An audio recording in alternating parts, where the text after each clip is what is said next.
Hi ಎಲ್ರಿಗೂ ನಮಸ್ಕಾರ. Welcome back to my YouTube channel Savinenapu. ಇವತ್ತು ನಾವು ಗೀ ರೈಸ್ನ ಹೇಗೆ ಮಾಡೋದು ಅಂತ ನೋಡೋಣ. ಅದಕ್ಕೂ ಮುಂಚೆ ಯಾರೆಲ್ಲ ಹೊಸ ನನ್ನ ಚಾನಲ್ ನೋಡಿದ್ರು ಪ್ಲೀಸ್ ನನ್ನ ಚಾನಲ್ನ ಸಬ್ಸ್ಕ್ರೈಬ್ ಮಾಡಿ. ಪ್ರೀತಿಯಿಂದ ಮಾಡಿರೋ ಈ ವಿಡಿಯೋಗೆ ನಿಮ್ಮ ಸಪೋರ್ಟ್ ಯಾವಾಗಲೂ ಇರಲೇಬೇಕು. ನೀವು ಸಪೋರ್ಟ್ ಮಾಡೋದ್ರಿಂದ ನಾನು ಹಾಕೋ ಎಲ್ಲ ವಿಡಿಯೋಗೂ ಒಂದು ಅರ್ಥ ಬರುತ್ತೆ.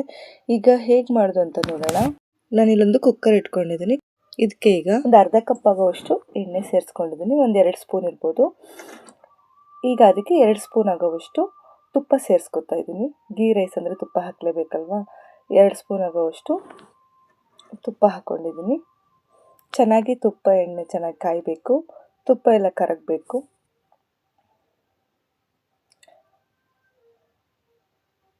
ಈಗ ಇದಕ್ಕೆ ಒಂದು ಪಲಾವ್ ಎಲೆನ ಮುರಿದು ಹಾಕ್ಕೊಂಡಿದ್ದೀನಿ. ಸ್ವಲ್ಪ ಚಕ್ಕೆ ಹಾಕ್ಕೊಳ್ತಾ ಇದ್ದೀನಿ. 2 ಏಲಕ್ಕಿ, ಒಂದು 2 ಸ್ಟಾರ್ ಹೂವು ಹಾಕ್ಕೊಂಡಿದ್ದೀನಿ. ಒಂದು 4 ಲವಂಗ ಹಾಕ್ಕೊಂಡಿದ್ದೀನಿ. ಒಂದು 8ರಿಂದ 10 ಮೆಣಸಿನ್ಕಾಳನ್ನ ಸೇರಿಸ್ಕೊತಾ ಇದ್ದೀನಿ. ಅರ್ಧ ಸ್ಪೂನ್ ಆಗೋವಷ್ಟು ಜೀರಿಗೆ ಸೇರಿಸ್ಕೊಂಡಿದ್ದೀನಿ. ಒಂದು ಅರ್ಧ ಸ್ಪೂನ್ಗಿಂತ ಕಡಿಮೆ ಆಗೋವಷ್ಟು ಸೋಂಪನ್ನ ಸೇರಿಸ್ಕೊಂಡಿದ್ದೀನಿ. ಸೋಂಪು ಸ್ವಲ್ಪ ಕಡಿಮೆನೇ ಹಾಕ್ಕೊಳ್ಳಿ. ಇವೆಲ್ಲ ಚೆನ್ನಾಗಿ ಫ್ರೈ ಆಗಬೇಕು. ಈಗ ಇದಕ್ಕೆ ಒಂದು 4 ಮೆಣಸಿನ್ಕಾಯಿನ ಉದ್ದಕ್ಕೆ ಸೀಳಿಟ್ಕೊಂಡಿದ್ದೆ, 1ರಲ್ಲಿ 2 ಪೀಸ್ ಥರ. ಅದನ್ನ ಇವಾಗ ಸೇರಿಸ್ಕೊತಾ ಇದ್ದೀನಿ.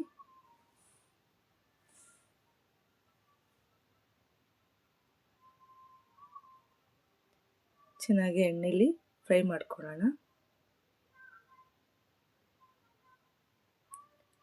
ಒಂದು 8ರಿಂದ 10 ಗೋಡಂಬಿನ ಸೇರಿಸ್ಕೊತಾ ಇದ್ದೀನಿ. ಗೋಡಂಬಿ ಎಣ್ಣೆಲಿ ಚೆನ್ನಾಗಿ ಫ್ರೈ ಆಗಿ ಕಲರ್ ಚೇಂಜ್ ಆಗಬೇಕು. ಅಲ್ಲಿ ತನಕ ಫ್ರೈ ಮಾಡ್ಕೊಳ್ಳೋಣ.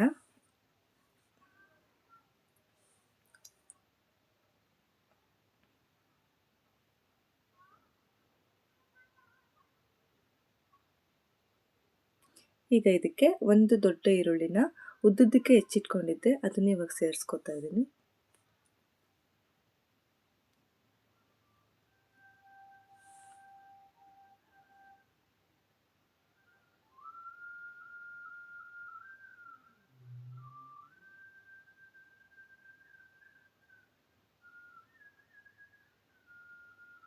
ಈಗ ಈರುಳ್ಳಿ ಫ್ರೈ ಆಗಿದೆ. ಇದಕ್ಕೆ 1 ಸ್ಪೂನ್ ಆಗೋವಷ್ಟು ನೆನೆಸಿಟ್ಟಿರೋ ಬಟಾಣಿನೂ ಸೇರಿಸ್ಕೊತಾ ಇದ್ದೀನಿ. ನಿಮ್ಮ ಹತ್ರ ಹಸಿ ಬಟಾಣಿ ಇದ್ದರೆ ಅದನ್ನು ಸೇರಿಸ್ಕೋಬೋದು.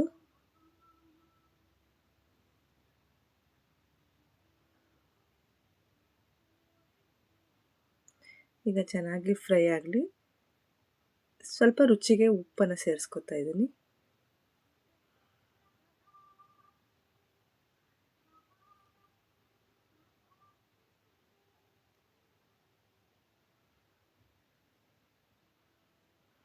ಈಗ ಇದಕ್ಕೆ ಒಂದು ಬಟ್ಲಾಗೋವಷ್ಟು ಕೊತ್ತಂಬರಿನ ಕಟ್ ಮಾಡಿ ಇಟ್ಕೊಂಡಿದ್ದೆ, ಅದನ್ನು ಇದಕ್ಕೆ ಸೇರಿಸ್ಕೊತಾ ಇದ್ದೀನಿ. ಒಂದು ಸ್ವಲ್ಪ ಪುದೀನನ ಕಟ್ ಮಾಡಿ ಇಟ್ಕೊಂಡಿದ್ದೆ, ಅದನ್ನು ಸೇರಿಸ್ಕೊತಾ ಇದ್ದೀನಿ. 1 ಸ್ಪೂನ್ ಆಗೋವಷ್ಟು ಕಸೂರಿ ಮೇಥಿನ ಹಾಕ್ಕೋಬೇಕು. ಕಸೂರಿ ಮೇಥಿ ಹಾಕೋದ್ರಿಂದ ಫ್ಲೇವರ್ ಚೆನ್ನಾಗಿರುತ್ತೆ. ಪುದೀನ ಹಾಕೋದ್ರಿಂದನೂ ಅಷ್ಟೇ ತುಂಬ ಫ್ಲೇವರ್ ಆಗಿರುತ್ತೆ, ತುಂಬ ಟೇಸ್ಟಿಯಾಗಿರುತ್ತೆ.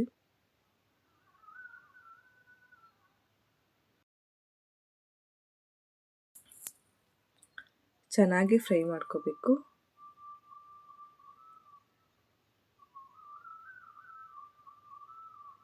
ಈಗ ಇದರದ್ದು ಇನ್ನಷ್ಟು ಟೇಸ್ಟ್ನ ಹೆಚ್ಚು ಮಾಡೋಕ್ಕೋಸ್ಕರ ನಾನಿಲ್ಲಿ 1 ಗ್ಲಾಸ್ ಆಗುವಷ್ಟು ಕಾಯಿ ಹಾಲನ್ನ ತೆಗೆದಿಟ್ಕೊಂಡಿದ್ದೆ, ಅದನ್ನು ಇದಕ್ಕೆ ಸೇರಿಸ್ಕೊತೀನಿ. ಕಾಯಿ ಹಾಲಿಲ್ಲ ಅಂದರೆ ನೀವು ಹಾಲನ್ನಾದರೂ ಸೇರಿಸ್ಕೋಬೋದು.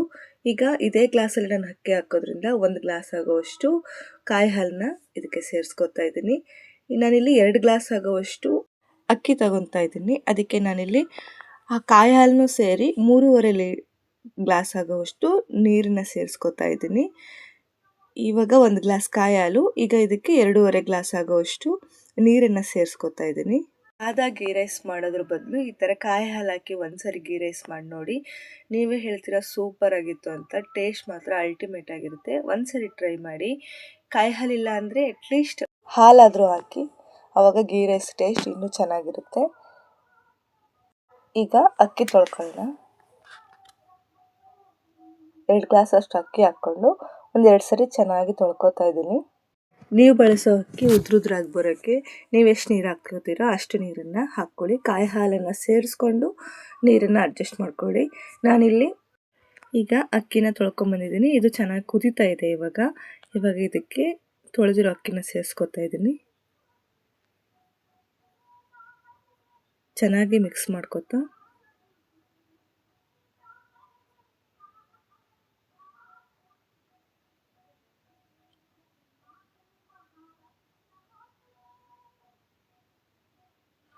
ಈಗ ಇದಕ್ಕೆ ರುಚಿ ನೋಡಿಕೊಂಡು ಇನ್ನೊಂದು ಸ್ವಲ್ಪ ಉಪ್ಪು ಬೇಕಾದರೆ ಹಾಕ್ಕೊಳ್ಳಿ. ಕುಕ್ಕರ್ ಲಿಡ್ ಕ್ಲೋಸ್ ಮಾಡಿ 1-2 ವಿಸಿಲ್ ಕೂಗಿಸ್ಕೊಳ್ಳೋಣ.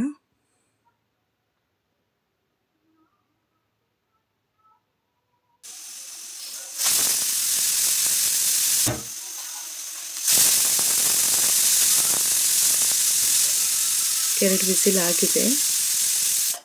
ಪೂರ್ತಿ ಕುಕ್ಕರ್ ತಣ್ಣಗಾಗೋದಕ್ಕೆ ಬಿಟ್ಟು ಏರೆಲ್ಲ ಹೋದ್ಮೇಲೆ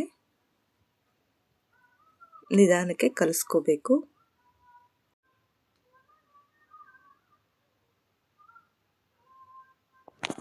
ನೋಡಿ, ನಮಗೆ ಈಗ ಸೂಪರ್ ಟೇಸ್ಟಿಯಾಗಿರೋ ಗೀ ರೈಸ್ ರೆಡಿ ಆಯಿತು. ನಾನು ಹೇಳಿರೋ ಸೀಕ್ರೆಟ್ ಕಾಯಿ ಹಾಲು ಹಾಕೋದ್ರಿಂದ ನಿಮ್ಮ ಗೀ ರೈಸ್ ಇನ್ನೂ ಟೇಸ್ಟಿಯಾಗಿರುತ್ತೆ ಮತ್ತು ಕಲರ್ಫುಲ್ ಆಗಿರುತ್ತೆ. ತುಂಬ ವೈಟಾಗಿ ಬರುತ್ತೆ ಗೀ ರೈಸ್. ಒಂದ್ಸರಿ ಟ್ರೈ ಮಾಡಿ. ಕಾಯಿ ಹಾಲು ಅಥವಾ ಹಾಲು ಹಾಕೋದ್ರಿಂದ ಗೀ ರೈಸ್ ತುಂಬ ಕಲರ್ ವೈಟಾಗಿ ಬರುತ್ತೆ. ನೋಡಿ, ಇಲ್ಲಿ ತೋರಿಸ್ತಾ ಇದ್ದೀನಿ ಯಾವ ಥರ ಮಿರಿ ಮಿನ್ಸ್ತಾ ಇದೆ ಅಂತ. ಟೇಸ್ಟು ಮಾತ್ರ ಸಖತ್ತಾಗಿರುತ್ತೆ. ಚಿಕನ್ ಗ್ರೇವಿ, ಮಟನ್ ಗ್ರೇವಿ ಜೊತೆ ಸೂಪರ್ ಆಗಿರೋ ಕಾಂಬಿನೇಷನ್ ಅಂತ ಹೇಳ್ಬೋದು. ಹೋಟೆಲ್ಗೋದ್ರೂ ಈ ಥರ ಟೇಸ್ಟ್ ಸಿಗಲ್ಲ. ಒಂದ್ಸರಿ ಟ್ರೈ ಮಾಡಿ, ನೀವೇ ಹೇಳ್ತೀರಾ ಸೂಪರ್ ಆಗಿತ್ತು ಅಂತ. Thank you.